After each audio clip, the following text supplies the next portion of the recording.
चित स्वभावाय भावाय सर्वभावांतरिक्षिदे वंदितु सर्व सिद्धे ध्रुवम अचिलम अड़ोवम गदिम पत्ते वोक्षामि समय पाहुण मिणमो शुद्ध केवल ही भणिदम, शुद्ध केवल ही भणिदम। हाँ अभिनंदन, गाथा पाठ करो जरा। निज अनुभूति से प्रकट चित स्वभाव चिद्रू सकल गेय ज्ञायक नमो समय सार सजरू देखे पर से भिन्न अगणित गुणमय आत्मा अनेकांतमय मूर्ति सदा प्रकाशित ही रहे। यद्यपि मैं तो शुद्ध मात्र चैतन्य मूर्ति हूँ पर मलिन हुई है मोहोदय से परम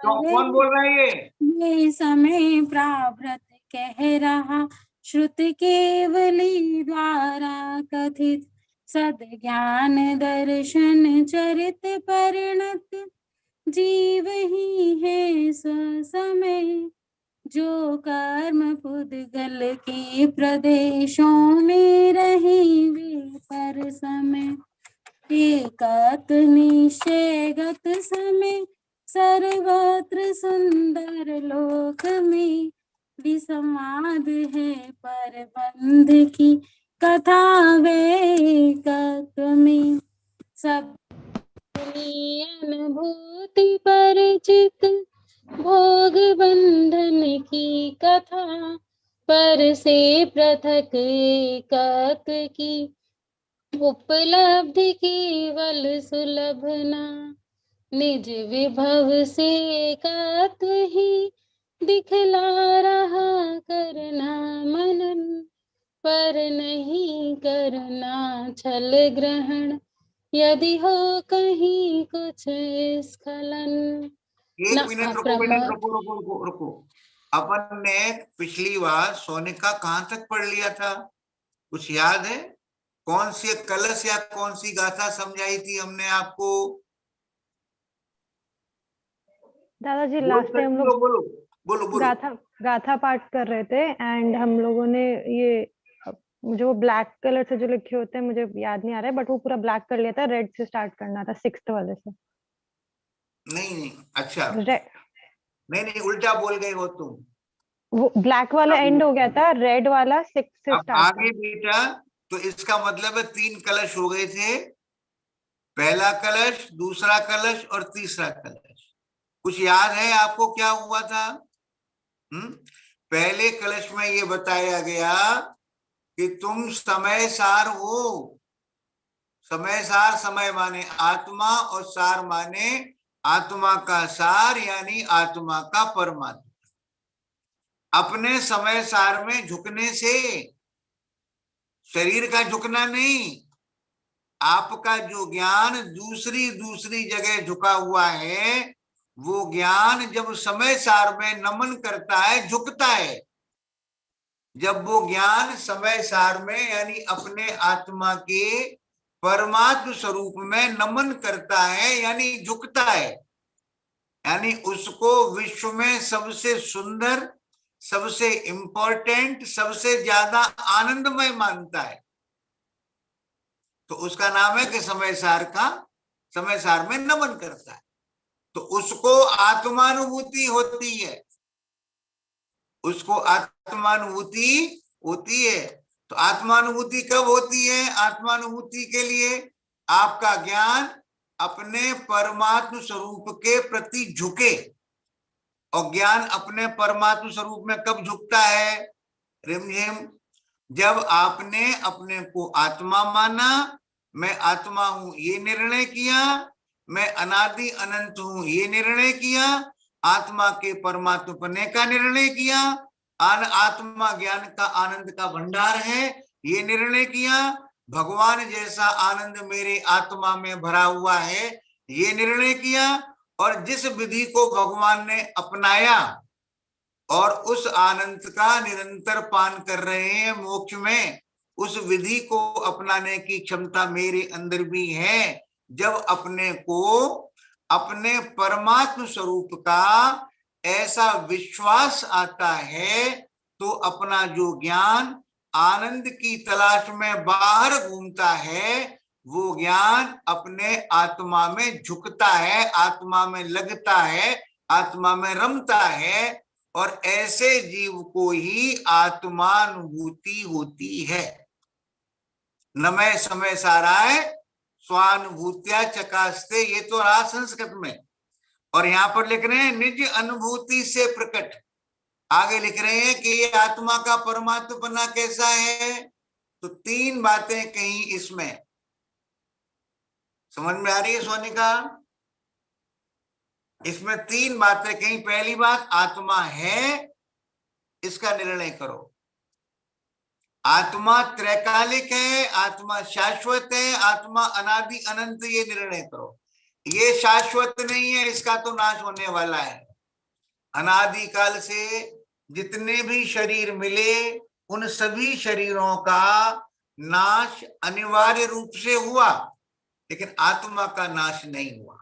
तो पहली बात तो है कि आत्मा है, अनादि अनंत है, कल्पना नहीं है, इसकी एक्सिस्टेंस है, सत्तावान पदार्थ है, ऐसा निर्णय करो। फिर आत्मा है कैसा, कहां पर है? आत्मा है कहां? क्या ये चश्मा आत्मा है? कहें चश्मा आत्मा है कि नहीं? क्यों नहीं है? क्योंकि इसमें चेतना नहीं है, ये जानता देखता नहीं है, ये सुख दुख का भोग नहीं कर सकता, इसलिए ये आत्मा नहीं। तो शरीर आत्मा है कि शरीर आत्मा नहीं है? कि क्यों नहीं है आत्मा शरीर? क्योंकि शरीर जड़ है, शरीर पुद्गल है, शरीर में चेतना नहीं है, शरीर जानता देखता नहीं है। तो कह रहे यहां पर 2 चीजें हैं, एक शरीर है, एक आत्मा है। जो चित्त स्वभाव है, चेतना जिसका स्वभाव है, चेतना यानी जानना देखना जिसका स्वभाव है, वो आत्मा है। क्या बात कही? 3 बातों का निर्णय करो। पहली बात, आत्मा है, तो वो आत्मा कैसा है कि जो जानता है सो आत्मा है। तो क्या बताया? भूख लगी, एक जगह भूख लगी और एक जगह उस भूख को जाना गया, बहुत भूख लग रही है। एक जगह बहुत गर्मी लग रही है, एक जगह गर्मी को जाना जा रहा है। तो ये बताया था कि जहां पर निरंतर जानना देखना होता है वो आत्मा है, क्योंकि चेतना उसका स्वभाव है। और चेतना, बहुत सरल शब्दों में बता रहा हूं, तो कोई इसके बाद नहीं बताऊंगा, शायद रहूं नहीं रहूं पता नहीं मेरे को, लेकिन अब बताऊंगा नहीं। चेतना उसका स्वभाव है और उसकी सामर्थ्य क्या है? उसकी सामर्थ्य है, उसकी महिमा क्या है? उसकी महिमा है सकल ज्ञेय ज्ञायक। ठीक है, आत्मा है, सुनना भैया, सकल ज्ञेय ज्ञायक का अर्थ क्या है?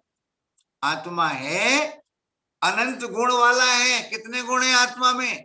हम बोल तो रहे हैं अनंत, अनंत मल्टीप्लाइड बाई अनंत, मल्टीप्लाइड बाई अनंत, मल्टीप्लाइड बाई अनंत और मल्टीप्लाइड बाई अनंत। इतने गुण आत्मा के अंदर है। और एक एक गुण की अनंत अनंत पर्याय होती हैं। पर्याय समझते हो सोनिका? पर्याय माने उसकी अवस्था। जैसे आपका ज्ञान है, अब आपका ज्ञान कहाँ लगा हुआ है? स्वाध्याय सुनने में लगा हुआ। तो ये आपके ज्ञान की पर्याय है, स्वाध्याय सुनने में लगी हुई। और स्वाध्याय सुनने से पहले तुम लैपटॉप पर अपना काम देख रहे थे, तब तुम्हारे ज्ञान की पर्याय वहां लगी हुई थी। दोपहर को तुम अपनी फ्रेंड से बात कर रही थी, तब ज्ञान की पर्याय में वो जानने में आ रहा था। तो कहने ऐसे ज्ञान नाम का गुण है और उसकी ऐसे ऐसे पर्याय हैं, वे पर्याय बदलती रहती हैं, प्रत्येक समय बदल रही हैं। तो ऐसे अनंत अनंत गुणों वाला आत्मा है और एक एक गुण की अनंत अनंत पर्याय हैं। तो उनमें एक ज्ञान गुण है, उनमें एक ज्ञान गुण है। देखो भैया, है रमझिम, तो ज्ञान गुण की अनंत पर्याय है। तो भगवान को जो केवल ज्ञान हुआ, वो केवल ज्ञान भी एक समय की पर्याय है। ये गाथा कितने बार ये कलश हुआ है ना। लेकिन भीगते नहीं है हम भीगने की कोशिश भी नहीं करते, और इसलिए हम भीगते भी नहीं। अभिनंदन कहाँ गए? पूजा कहाँ है अभिनंदन? यही है गुरुदेव, यही है। शक्ल दिखाई नहीं पड़ रही तुम्हारी? अभी अंकल जी, आई आपका थोड़ी बहुत नहीं आई। कहाँ गए थे भैया? यही है। क्या कह रहे हैं भैया? तो ये कह रहे हैं केवल ज्ञान में क्या होता है? केवल ज्ञान ज्ञान गुण की पर्याय है, ज्ञान का काम जानना है। तो केवल ज्ञान में, यानी ज्ञान की एक समय की पर्याय में अरहंत भगवान को केवल ज्ञान हुआ। तो ज्ञान की एक समय की पर्याय में तीन लोक माने नीचे नरक आदि हैं, ऊपर स्वर्ग आदि हैं, और बीच में ये अपना जम्बू द्वीप है ना, मध्य लोक है। तो करें इन तीन लोक में जितने भी पदार्थ हैं, और इस लोक के बाहर जो अलोकाकाश है, तो कह रहे लोकाकाश और अलोकाकाश और समस्त पदार्थों को उनके तीन काल की पर्यायों सहित जिस ज्ञान में झलकती हैं, कह रहे उसका नाम केवल ज्ञान। आई समझ में बात रिमझिम? जिस ज्ञान में लोकालोक, सारा लोकालोक, कल्पना तो करो कितना है बड़ा लोकालोक है। तीन लोक के सभी पदार्थ और अलोकाकाश, और तीन लोक के सभी पदार्थ और उनकी तीन काल की समस्त पर्याय ज्ञान की जिस पर्याय में है, उसका नाम केवल ज्ञान। तो केवल ज्ञान एक पर्याय, और इसके बाद भी केवल ज्ञान की जो पर्याय है, जिस पर्याय में केवल ज्ञान है, वो पर्याय फिर भी पूरी की पूरी खाली। ऐसे अनंत अनंत लोकालोक हो, वे भी ज्ञान की एक पर्याय में जानने में आ जाए। इससे क्या कहना चाहते हैं कि केवल ज्ञान हुआ अनंत भगवान को, है ना, भगवान को केवल ज्ञान हुआ, तो केवल ज्ञान में सारा लोकालोक झलक रहा है, तब भी ज्ञान की पर्याय पूरी की पूरी खाली है। इससे अपने को ज्ञान की एक पर्याय की सामर्थ्य का पता चलता है। ऐसी सामर्थ्य तो, ऐसी कैपेबिलिटी तो आत्मा की एक समय के पर्याय में है। तो फिर इसलिए आत्मा को सकल ज्ञेय ज्ञायक कहा जाता है। देखो सोनिका, थोड़ा आगे बढ़े, इतनी ताकत किसमें है कि एक पर्याय में। तो ऐसी अनंतानंत पर्याय जिस ज्ञान गुण में से निकलती हैं, तो उस ज्ञान गुण की ताकत क्या, सामर्थ्य क्या। जब ये सामर्थ्य समझ में आ जाए, तो पर्याय की सामर्थ्य का विचार निकल जाना चाहिए। अब बड़ी चीज मिल गई आपको। और जब ज्ञान गुण की सामर्थ्य ख्याल में आ जाए, तो विचार करना कि ऐसे अनंतानंत गुणों का धारक ये आत्मा, इसकी सामर्थ्य क्या। तो सकल ज्ञेय ज्ञायक आशा, सकल ज्ञेय ज्ञायक कह करके आपकी एक पर्याय की सामर्थ्य, केवली की क्या आपकी, जैसी केवली की सामर्थ्य है वैसी मेरी सामर्थ्य। उनकी सामर्थ्य प्रकट हो गई है और हम उलझे हुए हैं राग द्वेष आदि में, तो हमारी सामर्थ्य प्रकट नहीं हुई है। सामर्थ्य में कोई कमी नहीं है। तो सकल ज्ञेय ज्ञायक माने एक पर्याय के एक अंश की सामर्थ्य, इसका विचार करना। तो मैंने एक एग्जाम्पल दिया था ना आपको, कई एग्जाम्पल दिए समझाने के लिए। बोलो साहब। देखने अभी कुछ दिन पहले सुनो भैया, सुनो सोनिका, एक व्यक्ति ने एक कार खरीदी है, वो कार 275 करोड़ रुपए की है और वो कार खरीद करके उस व्यक्ति ने अपने मैनेजर को दे दी, तो उस व्यक्ति की कार की कीमत क्या होगी? अपनी कार की कीमत। तो ऐसी कितनी कार हैं उसके पास, तो उस कार की जो गैराज है उसके पास, उसकी कीमत क्या है ना? तो उसकी मकान की कीमत क्या होगी, उसके जहाज की कीमत क्या होगी, वो कितना बड़ा आदमी होगा। तो ऐसे ही एक पर्याय की सामर्थ्य 3 लोक के सभी गेयाकारों को जान ले, सभी गेयों को जान ले, उसके बाद भी पर्याय खाली की खाली रहे, इतनी एक पर्याय की सामर्थ्य उसके आधार पर। देखो माला आशा बहन जी, आपने एक हार पहना हुआ है, उसमें आपने बताया कि भाई साहब ये एक हीरा है ना, ये 400 करोड़ रुपए का आया था। तो 400 करोड़ रुपए का हीरा आया था, बोलो भैया प्रथम, तो 400 करोड़ का हीरा आया, वो तो एक हार का एक हीरा है, तो पूरे हार में कितने हीरे हैं? तो हार की कीमत क्या हुई?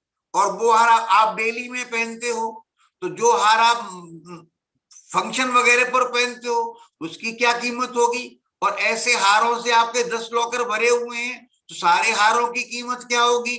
और इसके आधार पर आप कितने बड़े आदमी हैं उसकी कीमत क्या होगी? तो पर्याय के माध्यम से आचार्य श्री आपको आपके आत्मा के परमात्मा की महिमा समझने की प्रेरणा दे रहे हैं। तो क्या जब तक तुम नमे समय साराय नहीं होगा, जब तक तुम समय सारा यानी अपने आत्मा की तरफ नहीं झुकोगे, और वर्तिका अपना ज्ञान बेटा वहीं झुकता है जहां पर अपने को सुख की संभावना होती है। तो आचार्य श्री कह रहे हैं तुम्हारा ज्ञान अपने आत्मा में झुकेगा तो आत्मानुभूति होगी, और आत्मानुभूति में तुम्हें तुम्हारे आत्मा का अनुभव होगा और आनंद आएगा।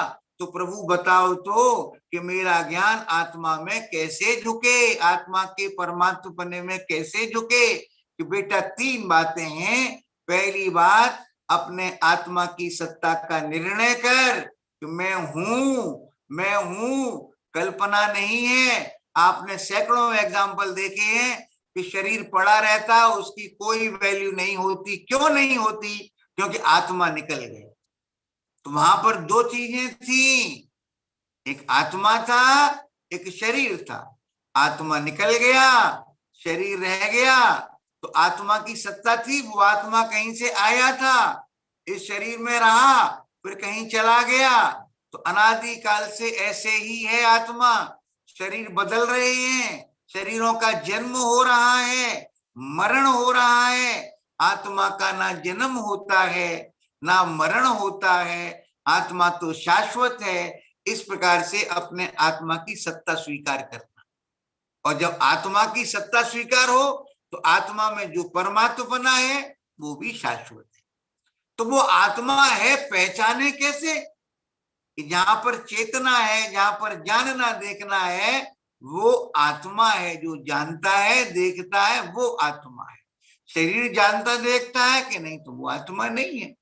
और वो जानने देखना कहाँ होता है? ज्ञान की पर्याय में।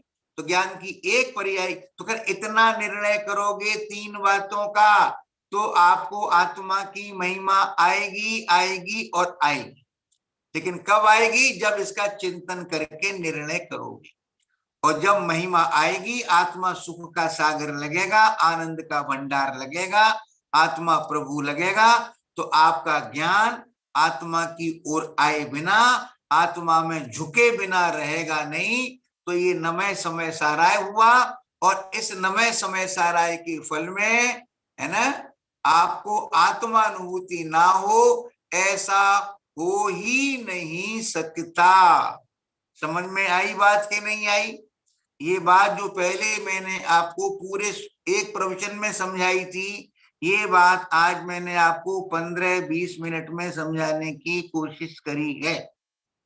समझ में आ रही है कि नहीं आ रही है? बोलो भाई। आ रही है कि नहीं आ रही? नहीं आ रही है। अगर आ रही होती, ये बड़ों से कह रहे हैं अगर आ रही होती तो उपयोग झुक गया होता आत्मा की तरफ। क्यों आशा? बोलो रमा बहन जी। है झुका नहीं है इसका मतलब महिमा नहीं आई, महिमा नहीं आई इसका मतलब इन 3 पॉइंट्स पर विचार नहीं किया। इन 3 पॉइंट्स पर विचार कर लो, ईमानदारी से विचार कर लो, इनके मर्म को समझ लो, तो कह रहे आत्मानुभूति नहीं हो ऐसा हो ही नहीं सकता। लेकिन अपन सुन तो लेते हैं। अभी आई थी ना बात, है क्या आई थी कि चिंतामणि रत्न दिखा रहे हैं भगवान आपको। क्यों नंदिनी? और हम अभी देखेंगे, अभी देखने वाले हैं। क्यों अभिनंदन? अभी देखेंगे, अभी थोड़ा पानी पी लें, थोड़ा कर लें। अरे क्या कर रहे हो भाई, क्या कर रहे हो? समझदारी से काम करो। तो कह रहे हैं निज अनुभूति से प्रकट है, आत्मानुभूति से प्रकट होता है। और जब प्रकट होता है तो आनंद की धारा का मुंह आपकी तरफ हो जाता है। आप आनंद में, आनंद से लबालब, आनंद के झरने आपके झरने लगते हैं, है ना? कब? जब नमय समय सारा, यानी समय है सकल गे ज्ञायक नमो, जब नमस्कार होता है समय सारा। आगे लिख रहे हैं देखे पर से भिन्न। देखो भैया समझ में आ गई? सोनिका नहीं आई, आज प्रियंका नहीं आई है, आज प्रियंका नहीं है स्वाध्याय में। प्रियंका को होना चाहिए। इसका मतलब अभी भी आप लोग बेटा उतनी इंपॉर्टेंस नहीं समझ रहे हो। कहीं होगी वहां से सुन ले। और अगर बहुत जरूरी काम है तो परमिशन ले ले कि हम आज आ नहीं पाएंगे मामा जी, नाना जी, दादाजी, है ना? ऐसे नहीं। तो ये कह रहे हैं, आगे कह रहे हैं देखे पर से भिन्न अगणित गुणमय आत्मा। आत्मा कैसा है? अगणित, यानी अनंत गुणों वाला है आत्मा। और कैसा आत्मा है? कि पर से भिन्न है। पर से भिन्न का मतलब क्या है रमा जी? जो कुछ भी पर है, करें नो कर्म से भिन्न। नो कर्म माने क्या? शरीर से और हमारे हृदय के जो टुकड़े हैं, बाल बच्चे और पोते पोती, इनसे, मकान दुकान से, लॉकर्स में भरे हुए सोने से, सब यहीं रखे रह जाते हैं। लेकिन अनंत गुण आपके साथ आए थे और अनंत गुण आपके साथ जाते हैं। अगर थोड़ी मेहनत करोगे तो अनंत गुण का भंडार जो अपना आत्मा है, कह रहे उसको पहचान करके जाओगे तो आगे आपका संसार सिमटता चला जाएगा। और अगर जाने के टाइम पर उपयोग उनमें ही उलझा रहेगा। बताया था ना, वो नहीं आया, ये नहीं हुआ, वो डॉक्टर को बुला लो, शायद ऐसा हो जाए, शायद वैसा हो जाए। समझ में आ रहा आशा कि नहीं आ रहा? तो गति बहुत बिगड़ने वाली है। और उस समय अगर तुम नमोकार मंत्र में सुना दे, कोई नमोकार मंत्र सुना दे और तुम हाँ हाँ करते रहो और वो एक आंख से देखते रहो कि बेटा आया कि नहीं आया, बेटी आई कि नहीं आई, कोई बचने का इंतजाम है कि नहीं, हाय हाय कोई बचा ले, तो कहने फल तो उसका लगेगा। ये आत्मा अनंत गुणों वाला है। देखो इसका एक और अर्थ करते हैं आशा, इसमें दोष तो कोई है ही नहीं, गुण ही गुण है। समझ में आई बात कि नहीं आई? ज्ञान है, दर्शन है, सुख है, वीर है, प्रभुता है, विभुता है, ये गुण है। राग है कि नहीं है? द्वेष है कि नहीं है? मोह है कि नहीं है? क्रोध मान माया लोभ है कि नहीं है? तो क्या कहा इसमें? आत्मा में गुण तो अनंत है लेकिन दोष कोई नहीं। और ऐसा आत्मा करें वो कैसा है कि पर से भिन्न है, द्रव्य कर्म से, नो कर्म से और भाव कर्म से भिन्न है। इसका मतलब क्या हुआ कि अगर द्रव्य कर्म नहीं है, भाव कर्म नहीं है, नो कर्म नहीं है, तो आत्मा तो भगवान हो गया ना। सिद्ध भगवान के पास द्रव्य कर्म भी नहीं है, भाव कर्म भी नहीं है, नो कर्म भी नहीं है। उनके तो द्रव्य कर्म, भाव कर्म, नो कर्म है ही नहीं। और कह रहे आपके द्रव्य कर्म, भाव कर्म और नो कर्म संयोग में होने के बावजूद भी आचार्य श्री कह रहे हैं कि वो जो नो कर्म है ना, वो आत्मा नहीं है बेटा, उसको आत्मा मत मानो। जो द्रव्य कर्म है वो आत्मा नहीं है, उनको आत्मा नहीं मानो। जो राग आदि भाव कर्म है वो आत्मा नहीं है, उनको आत्मा नहीं मानो। इन तीन को रह करके जो बच गया वो आत्मा है, और वो आत्मा सिद्धों के समान ही है।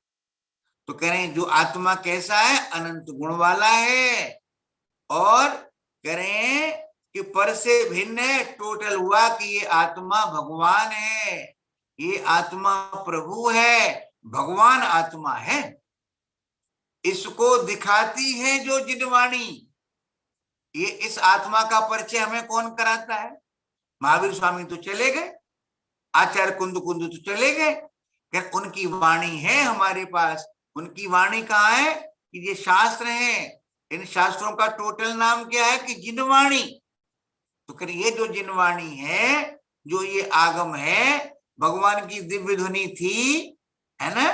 भगवान की दिव्य ध्वनि का सहारा लेकर के आचार्य कुंद कुंद आदि ने जो ये शास्त्र लिखे, ये शास्त्र हमें हमारा अनंत गुण वाला आत्मा जो वास्तव में भगवान है, कह रहे वो बताता है। और वो जिनवाणी कैसी है? कि अनेकांतमय मूर्ति है, तरह तरह से आपको आपके आत्मा का स्वरूप बताती है। आपके ज्ञान में घुसती नहीं है बात ये, रमा बहन जी। अगर आपके ज्ञान में नहीं घुस रही, आपको नहीं भाई साहब आत्मा तो कर्मों से बंधा हुआ है, तो जिनवाणी कहेगी हाँ बंधा हुआ है कर्मों से, आत्मा कर्मों से बंधा हुआ है, लेकिन कर्म तो आत्मा नहीं है। गाय रस्सी से बंधी हुई है, तो रस्सी गाय तो नहीं हो गई, रस्सी रस्सी रही, गाय गाय रही। तो कह रहे हैं अच्छा फिर भी तुम नहीं मानते हो कि बंधा तो है? तो कहते बेटा व्यवहार से बंधा हुआ है, कोई बात नहीं। तो कह रहे हैं ऐसे जिनवाणी आप जिस स्तर पर आकर के समझना चाहते हो, उसी स्तर से आपको समझाती है, उसी तरीके से दिखाती है। तो जिनवाणी क्या है? अनेकांतमयी मूर्ति। अनेकांतमय का मतलब क्या है? अनेकांतमय ये आत्मा, देखो सोने का अनेकांत किसे कहते हैं? अंत माने होता है धर्म, और अनेक माने एक से ज्यादा, और धर्म माने होता है गुण पर्याय। तो ये आपका जो आत्मा है ये अनेकांतमय है, तो इसका वर्णन करने वाली जिनवाणी भी अनेकांतमय है, अनेकांतमय मूर्ति है। तो कहने वो हमारे हृदय में सदा प्रकाशित रहे, ऐसी भावना भाते हैं। यानी जिनवाणी में जो हमारे आत्मा का परमात्म स्वरूप बताया गया है, वो परमात्म स्वरूप हमारे हृदय में अगर प्रकाशित रहता है, यानी सोने का हम किसी भी परिस्थिति में अपने परमात्म स्वरूप को नहीं भूलते। जैसे तुम किसी भी परिस्थिति में मैं सोनिका हूं, मैं लड़की हूं, मैं बेटी हूं नहीं भूलते, ऐसे ही हम भावना भाते हैं कि हे प्रभु, हे जिनवाणी माता, आप हमारे हृदय में विराजमान रहो। हमारे हृदय में जो मोह का अंधकार छाया हुआ है, वहां आप प्रकाश करके विराजमान हो जाओ और हमारे में विराजमान रहो। तो क्या ग्रंथ विराजमान करने आपके अंदर कि नहीं? जिनवाणी का जो सार है वो अपने अंदर विराजमान हो जाए। क्या है वो जिनवाणी का सार? कि तुम सोनिका नहीं हो, तुम आशा नहीं हो, तुम प्रदीप नहीं हो, तुम नंदिनी नहीं हो, कि तुम भी प्रभु हो, तुम भी प्रभु हो, तुम भी प्रभु हो और तुम भी प्रभु हो। कुछ नहीं करना, अपनी प्रभुता का ऐसा निर्णय करना है कि उस निर्णय को कोई काट ना सके। अब वो निर्णय ठीक है, आपने कह दिया और हमने कर लिया, ये निर्णय काम आने वाला नहीं है ना। तो आत्मा कैसा है? बोलो कंचन जी। अनेकांतमय, सॉरी अगणित गुण में, अनंत गुणों वाला है, पर से भिन्न है, यानी कर्म आदि से भिन्न है, यानी पूर्ण परमात्मा है। ये आत्मा भगवान आत्मा है। ऐसी आत्मा के हमारा परिचय कौन कराता है? ऐसा आत्मा हमें कौन दिखाता है? ऐसे अनंत गुण वाला आत्मा, अनेकांतमय आत्मा हमें कौन दिखलाता है? कि जिनवाणी दिखलाती है। कि जिनवाणी में क्या है? कि भगवान की वाणी में जो आया उसका सार जिनवाणी में है। तो जिनवाणी दिखलाती है, जिनवाणी हमें बतलाती है कि तुम के जैन नहीं हो, तुम तो आत्मा हो, तुम आत्मा नहीं हो, तुम तो परमात्मा हो। तो कह रहे हे प्रभु, अरे भावना भाग तो लो, हाथ तो जोड़ लो। हे प्रभु, मेरे हृदय में ये बात ऐसी घुस जाए, ऐसी प्रवेश कर जाए कि फिर निकले नहीं, और मेरे जीवन में जो मोह का अंधकार है वो अंधकार दूर होकर के सम्यक्त्व का प्रकाश मेरे जीवन में फैल जाए। बोलो आशा। कि प्रकाशित रहे का मतलब क्या है? कि समय सार प्रकाशित रहे, ये समय सार नहीं, ये वाला समय सार। यानी मेरे हृदय में मैं प्रभु हूं, मैं प्रभु हूं, मैं प्रभु हूं, ये बात मेरे प्रदेश प्रदेश में, मेरे एक एक प्रदेश में इस तरीके से समा जाए कि वो मैं याद करूं नहीं और भूलूं भी नहीं। इसका नाम है प्रकाशित रहे।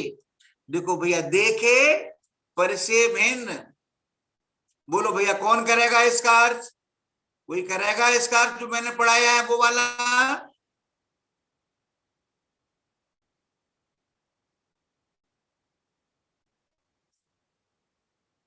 बच्चों में से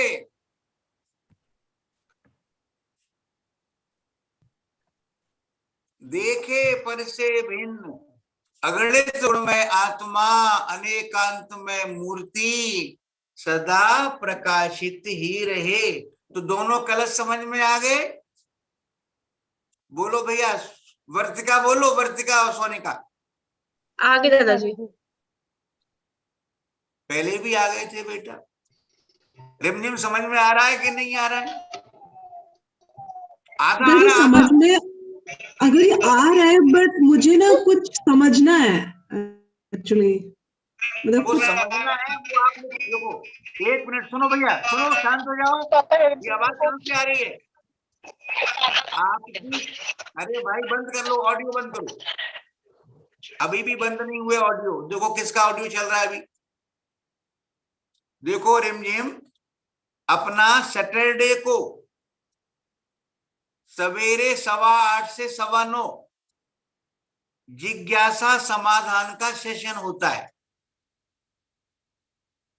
एवरी सैटरडे।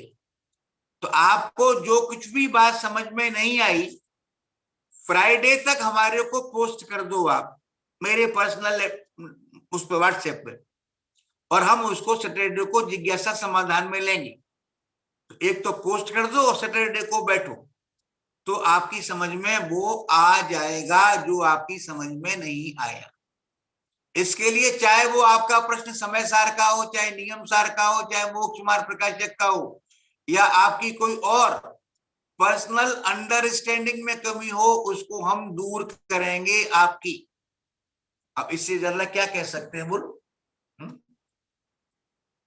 अब आचार्य कहते हैं, आचार्य से कहा किसी ने, बड़े बड़े समझदार लोग मिलते हैं ना, तो उनसे कहा सोनिका, अरे आचार्य जी आप किस चक्कर में पड़े हुए हो? आप तो अपनी आत्म साधना करो, कहां शास्त्र लिख रहे हो? क्यों लिख रहे हो शास्त्र?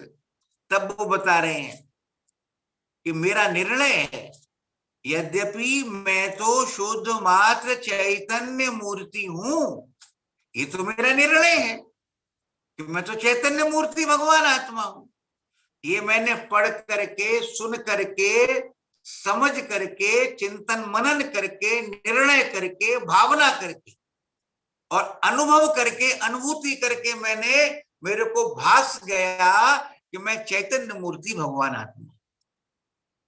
क्या बोला? यद्यपि मैं तो शुद्ध मात्र चैतन्य मूर्ति हूं, फिर भी, या पर, परिणति माने पर्याय, परिणति मलिन हुई है मोहोदय से। मोह के उदय के कारण मैं तो मैला हुआ नहीं। इसलिए आवाज आ रही है? इसलिए हाँ जी आ रही है, बिल्कुल। तो वे कह रहे हैं मोह के उदय से, अनीता जी लुधियाना, मैं तो मैला हुआ नहीं, मेरे में कोई कमी आई नहीं, मेरी प्रभुता तो वैसी की वैसी है। लेकिन जो परिणति है ना वो थोड़ी मलिन हुई है। मोह के उदय के कारण मेरी परिणति मलिन हुई है और मेरे को तुम्हें समझाने का भाव आ रहा है। आचार्य जी कहते हैं तो उन्होंने कहा क्यों लिख रहे हैं? उन्हें तुम्हारे लिए लिख रहे हैं बेटा। और बेटा क्या करे, काय के चक्कर में पड़ रहे हो हमारे?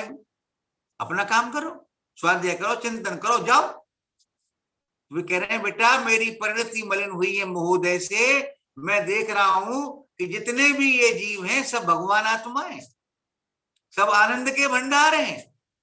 और आनंद के भंडार होने के बावजूद भी अपने आनंद के भंडार की खबर नहीं होने के कारण आनंद की खोज में कीचड़ की नाली में मुंह मारते हैं, विषयों की वासना में जलते हैं।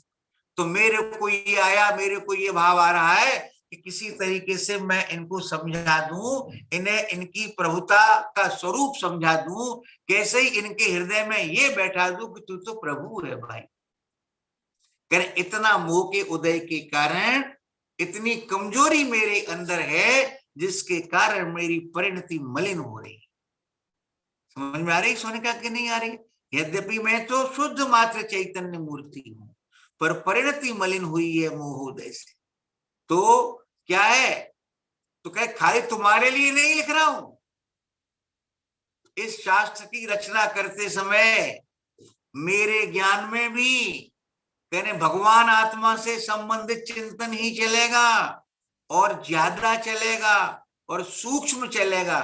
तो मेरी जो परिणति मैली हुई है वो परिणति और विशुद्ध और विशुद्ध और विशुद्ध होती चली जाएगी कि एक दिन मैं अपने स्वरूप में ऐसा समा जाऊंगा कि तुम्हें समझाने का जो राग मेरे को है वो राग भी खत्म हो जाएगा। शाबाश सोनिका। सोनिका का छोटा सा हाथ हिला, लेकिन उसको नहीं मालूम है कि दादू का हृदय कितना प्रसन्न हुआ इस बात से। इस बच्ची ने वास्तव में समझा है। शाबाश मेरी बच्ची।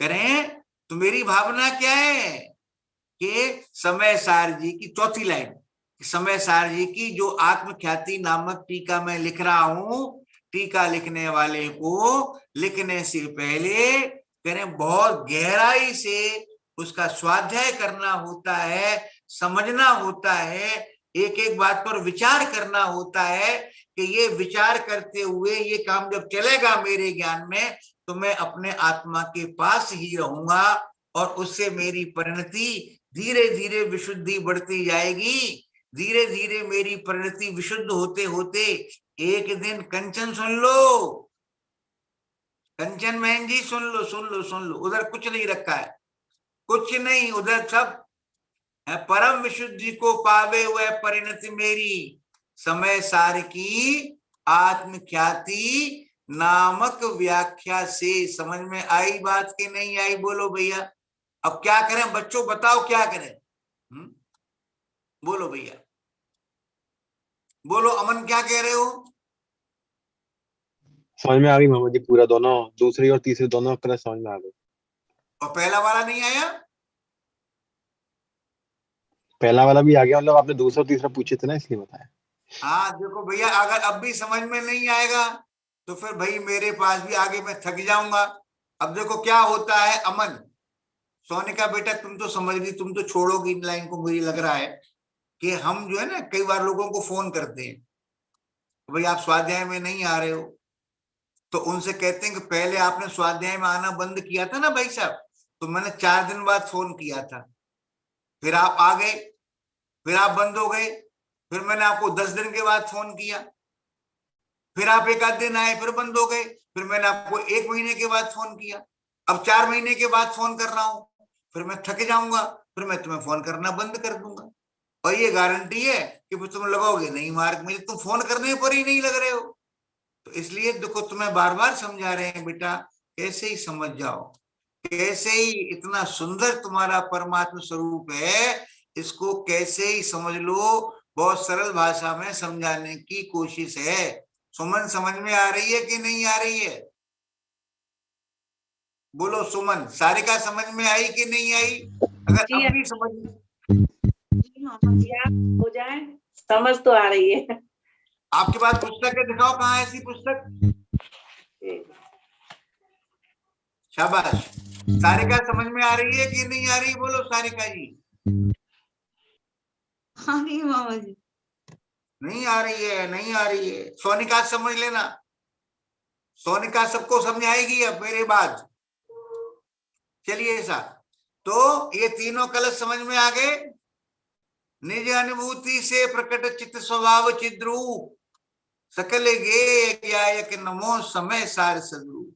सकल गेय ज्ञायक माने पर्याय की सामर्थ्य, और पर्याय की सामर्थ्य के आधार पर गुण की सामर्थ्य समझना, और गुण की सामर्थ्य के आधार पर अनंत गुणों के धारी इस भगवान आत्मा की सामर्थ्य को समझ।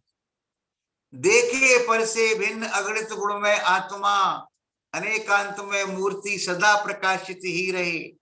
यद्यपि मैं तो शुद्ध मात्र चैतन्य मूर्ति हूं, पर परिणति मलिन हुई है मोहोदय से।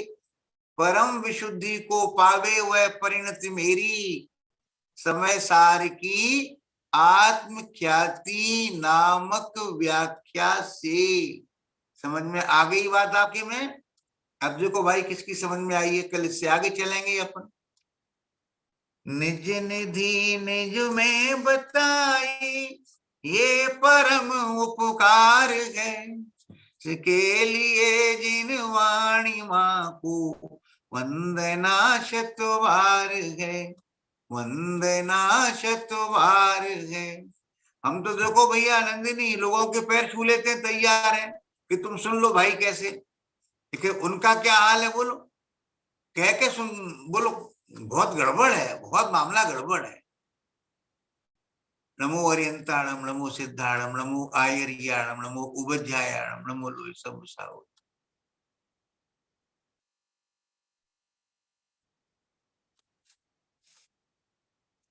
द्वादशांग